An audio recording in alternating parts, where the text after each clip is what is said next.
Hello guys, welcome back to my YouTube channel. Guys, आज का video काफ़ी important होने वाला है क्योंकि आज हम बात करने वाले हैं सभी गवर्नमेंट एग्जाम में पूछे जाने वाले कुछ ऐसे महत्वपूर्ण प्रश्नों की जो बार बार परीक्षा में पूछे जाते हैं। ये सभी question RRB, NTPC, RPF constable, group D या अन्य किसी भी गवर्नमेंट एग्जाम की परीक्षा के लिए अति महत्वपूर्ण होंगे। चलिए तो हम स्टार्ट करते हैं। हमारा पहला क्वेश्चन है, अष्टप्रधान मंत्रिपरिषद किस शासक के शासनकाल में थी? इसमें पूछा गया कि अष्टप्रधान मंत्रिपरिषद थी वह किस शासक के शासनकाल में थी? तो आपको बताना है। तो अष्टप्रधान मंत्रिपरिषद शिवाजी के शासनकाल में थी। शिवाजी के मंत्रिमंडल को अष्टप्रधान कहते थे। तो इसका राइट आंसर ऑप्शन सी होगा। हमारा अगला क्वेश्चन है, आदि शंकर जो बाद में शंकराचार्य बने उनका जन्म हुआ था। आपको बताना है कि आदि शंकराचार्य का जन्म कहाँ पर हुआ था। तो आदि शंकराचार्य का जन्म केरल में हुआ था। कहाँ पर? केरल में हुआ था। तो इसका राइट आंसर ऑप्शन डी होगा। हमारा अगला क्वेश्चन है, चैतन्य महापुरुष किस संप्रदाय से जुड़े थे? तो आपको बताना है कि चैतन्य महापुरुष किस संप्रदाय से जुड़े थे। तो चैतन्य महापुरुष गौड़ी संप्रदाय से जुड़े थे। तो इसका राइट आंसर ऑप्शन ए होगा, गौड़ी संप्रदाय। हमारा अगला क्वेश्चन है, महाराष्ट्र में भक्ति संप्रदाय निम्नलिखित में से किसकी शिक्षाओं द्वारा फैला था? आपको बताना है कि महाराष्ट्र में भक्ति संप्रदाय किन की शिक्षाओं के द्वारा फैला था। तो महाराष्ट्र में भक्ति संप्रदाय है वो संत ज्ञानेश्वर की शिक्षाओं के द्वारा फैला था। तो इसका राइट आंसर ऑप्शन सी होगा। हमारा अगला क्वेश्चन है, महमूद बेगड़ा किस राज्य का प्रसिद्ध सुल्तान था? इसमें पूछा गया कि महमूद बेगड़ा किस राज्य का प्रसिद्ध सुल्तान था। तो आपको बताना है कि महमूद बेगड़ा किस राज्य का प्रमुख सुल्तान था। तो महमूद बेगड़ा गुजरात राज्य का प्रमुख सुल्तान था। तो इसका राइट आंसर ऑप्शन डी होगा। हमारा अगला क्वेश्चन है, कश्मीर का शासक जो कश्मीर का अकबर नाम से जाना जाता है वह है। तो साथियों, आपको बताना है कि कश्मीर का अकबर के नाम से किस शासक को जाना जाता था। तो जैनुल अब्दीन को कश्मीर के अकबर के नाम से जाना जाता था। तो इसका राइट आंसर ऑप्शन बी होगा। हमारा अगला क्वेश्चन है, विजयनगर किस नदी के तट पर स्थित है? साथियों, आपको बताना है कि जो विजयनगर है वह किस नदी के तट पर स्थित है। तो विजयनगर तुंगभद्रा नदी के तट पर स्थित है। कहाँ पर? तुंगभद्रा नदी के तट पर स्थित है। तो इसका राइट आंसर ऑप्शन बी होगा। हमारा अगला क्वेश्चन है, विजयनगर के महान साम्राज्य के अवशेष कहाँ पाए जाते हैं? साथियों, आपको बताना है कि विजयनगर के महान साम्राज्य के अवशेष कहाँ पर पाए जाते हैं। तो विजयनगर के महान साम्राज्य के अवशेष हम्पी में पाए जाते हैं। जो हम्पी है जो कर्नाटक में है, वहाँ पर विजयनगर के महान साम्राज्य के अवशेष पाए जाते हैं। तो इसका राइट आंसर ऑप्शन सी होगा, हम्पी। हमारा अगला क्वेश्चन है, विजयनगर का प्रथम शासक कौन था जिसने पुर्तगालियों के साथ संधि की थी? साथियों, आपको बताना है कि विजयनगर का वह पहला सुल्तान कौन था या पहला शासक कौन था जिसने पुर्तगालियों के साथ संधि की थी। तो पुर्तगालियों के साथ संधि कृष्णदेव राय ने की थी। तो इसका राइट आंसर ऑप्शन बी होगा। हमारा अगला क्वेश्चन है, चार मीनार का निर्माण किसने कराया था? साथियों, आपको बताना है कि चार मीनार का निर्माण किसने कराया था। तो चार मीनार का निर्माण कुली कुतुब शाह ने कराया था। किसने? साथियों, यहाँ पर कुली होगा। कुली कुतुब शाह ने चार मीनार का निर्माण कराया था और चार मीनार हैदराबाद में है। कहाँ पर? चार मीनार हैदराबाद में है।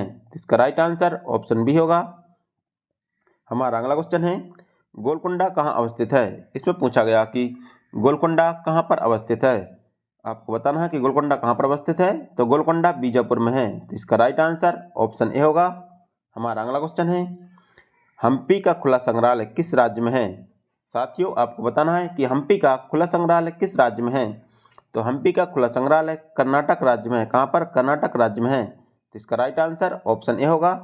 हमारा अगला क्वेश्चन है, मीनाक्षी मंदिर कहाँ स्थित है? साथियों, आपको बताना है कि जो मीनाक्षी मंदिर है वह कहाँ पर स्थित है।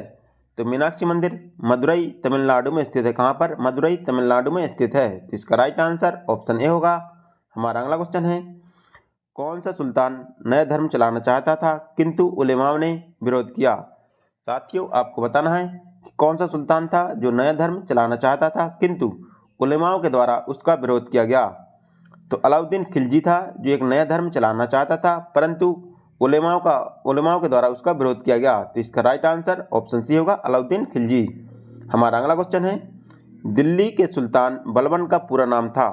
इसमें पूछा गया कि दिल्ली के सुल्तान बलबन का पूरा नाम क्या था। दिल्ली के सुल्तान बलबन का पूरा नाम गयासुद्दीन बलबन था। क्या था?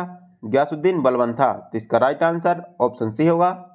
हमारा अगला क्वेश्चन है, जवाबित था, इसमें पूछा गया कि जवाबित कौन सा पद था, सल्तनत काल में जो जवाबित था वह कौन सा पद था। तो जवाबित राज्य कानून को जवाबित कहते थे। तो इसका राइट आंसर ऑप्शन ए होगा।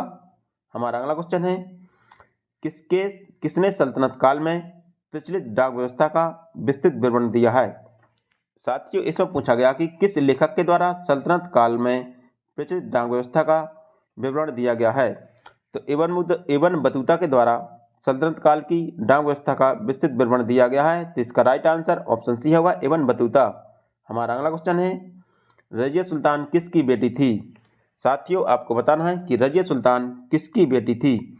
तो रजिया सुल्तान इल्तुतमिश की बेटी थी। किसकी? इल्तुतमिश की बेटी थी। और यह भारत में बनने वाली प्रथम मुस्लिम शासिका थी। तो इसका राइट आंसर ऑप्शन ए होगा, इल्तुतमिश की। हमारा अगला क्वेश्चन है, किसके शासनकाल में सबसे अधिक मंगोल आक्रमण हुए। साथियों, इसमें पूछा गया कि किसके शासनकाल में सबसे अधिक मंगोल आक्रमण हुए। तो किसके शासनकाल में हुए? अलाउद्दीन खिलजी के शासनकाल में सबसे अधिक मंगोल आक्रमण हुए थे। तो इसका राइट आंसर ऑप्शन सी होगा।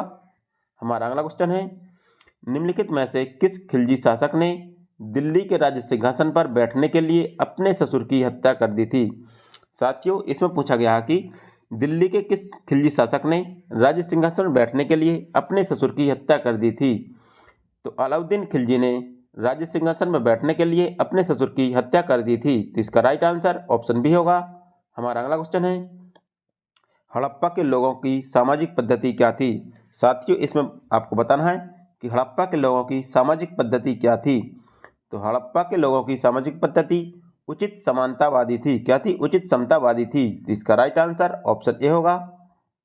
हमारा अगला क्वेश्चन है, सिंधु सभ्यता का सर्वाधिक उपयुक्त नाम क्या है। इसमें पूछा गया कि सिंधु सभ्यता का सर्वाधिक उपयुक्त नाम क्या है।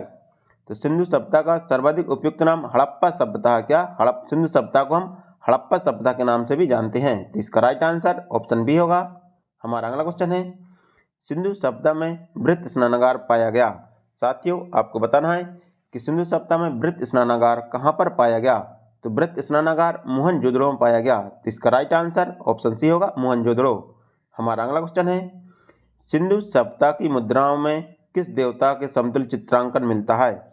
साथियों, इसमें आपको बताना है कि सिंधु सभ्यता की मुद्राओं में किस देवता के समतुल्य चित्रांकन मिलता है। तो इसमें अद्य शिव के समतुल्य चित्रांकन मिलता है। तो इसका राइट आंसर ऑप्शन ए होगा, अद्य शिव। हमारा अगला क्वेश्चन है, हड़प्पा सभ्यता किस युग की थी। इसमें पूछा गया साथियों कि हड़प्पा सभ्यता थी वो किस युग की सभ्यता थी। तो एक कांस्य युगीन सभ्यता थी। तो इसका राइट आंसर ऑप्शन डी होगा, कांस्य युग की सभ्यता। हमारा अगला क्वेश्चन है, पृथ्वीराज वंश का महानतम राजा कौन था। साथियों, इसमें पूछा गया कि पृथ्वीराज वंश का महानतम शासक या राजा कौन था। तो पृथ्वीराज वंश का महानतम शासक वत्सराज थे। कौन से? वत्सराज। वत्सराज थे जो पृथ्वीराज वंश के महानतम शासक थे। तो इसका राइट आंसर ऑप्शन सी होगा। हमारा अगला क्वेश्चन है, जलियांवाला बाग घटना कहाँ हुई थी। साथियों, इसमें पूछा गया कि जलियांवाला बाग घटना कहाँ पर हुई थी। साथियों, जलियांवाला बाग घटना 13 अप्रैल 1919 ईस्वी को पंजाब के अमृतसर में हुई थी। कहाँ पर? पंजाब के अमृतसर में हुई थी। तो इसका राइट आंसर ऑप्शन बी होगा, अमृतसर। हमारा अगला क्वेश्चन है, निम्नलिखित में से कौन सी फसल हड़प्पाकालीन लोगों द्वारा उत्पादित नहीं की जाती थी। साथियों, इसमें पूछा गया कि हड़प्पाकालीन लोगों के द्वारा कौन सी फसल का उत्पादन नहीं किया जाता था। तो हड़प्पा काल के लोगों के द्वारा दालों का उत्पादन नहीं किया जाता था। बाकी वो जौ, गेहूँ, चावल का उत्पादन करते थे, पर दालों के साक्ष्य अभी तक नहीं मिले हैं। तो उनके द्वारा दालों का उत्पादन नहीं किया जाता था। तो इसका राइट आंसर ऑप्शन डी होगा। हमारा अगला क्वेश्चन है, हड़प्पा की मिट्टी के बर्तनों पर सामान्यतः किस रंग का उपयोग हुआ था। साथियों, आपको बताना है कि जो हड़प्पा काल में बर्तन मिले उन पर किस रंग का सामान्यतः उपयोग होता था। तो साथियों, उन पर लाल रंग का प्रयोग होता था। तो इसका राइट आंसर ऑप्शन डी होगा, लाल रंग के बर्तन मिले हैं। हमारा अगला क्वेश्चन है, मांडा किस नदी के किनारे स्थित है। साथियों, इसमें बताना है कि जो मांडा हड़प्पाकालीन स्थल है वह किस नदी के किनारे स्थित है। तो मांडा सतलज नदी के किनारे स्थित है और यह कहाँ पर है? यह जम्मू कश्मीर में है। इसका राइट आंसर ऑप्शन ए होगा।